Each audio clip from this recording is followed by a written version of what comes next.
બારોટ એટલે માત્ર ચોપડા લખનાર નહીં, પરંતુ જીવતો જાગતો કાયદો અને જીવતી જાગતી બેંક. વાત છે 17મી અને 18મી સદીની. ત્યારે પોલીસ કે કોર્ટ કચેરી તો હતા નહીં.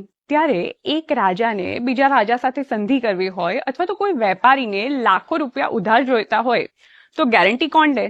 તો ત્યારે વચ્ચે પડતા બારોટ, અને આ પ્રથા કહેવાતી ત્રાગુ. ત્યારે બારોટ હોડમાં પોતાની કટાર મૂકતા, જેનો અર્થ એવો થતો કે જો વચન તૂટ્યું તો મારું લોહી રેડાશે.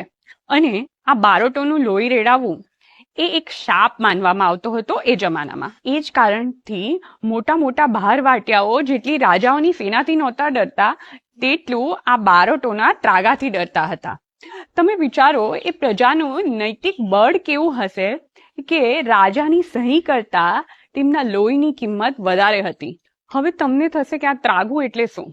તો આ ત્રાગુ એટલે કે જો બેમાંથી કોઈ એક પણ પાર્ટી વચન ભંગ કરે છે તો આ બારોટો તેમના ઘરના કે મહેલના પ્રાંગણમાં પોતાનો જીવ પોતાના હાથે જ લઈ લેતા હતા.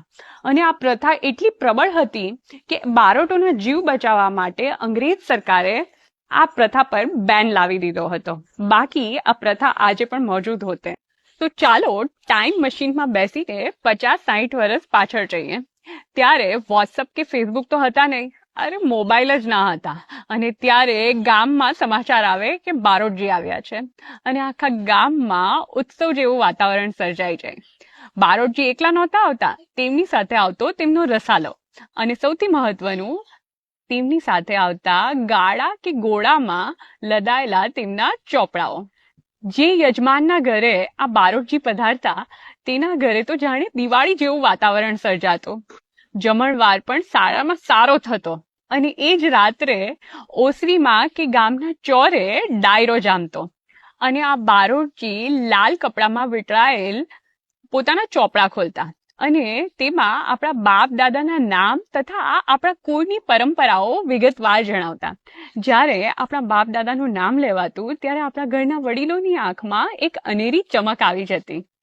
એટલું જ નહીં, તેઓ આપણા કુટુંબીજનોમાંથી અથવા તો આપણા પૂર્વજોમાંથી કોઈકે જો કૂવો બંધાવ્યો હોય કે કોઈ સખાવત કરી હોય તે પણ જણાવતા.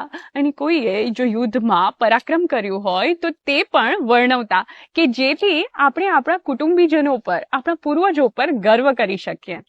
ત્યારબાદ યજમાન ખુશ થઈને આ બારોટોને દાન દક્ષિણા આપતા. આ માત્ર એક વ્યવહાર નહોતો, પરંતુ એક પરંપરા હતી.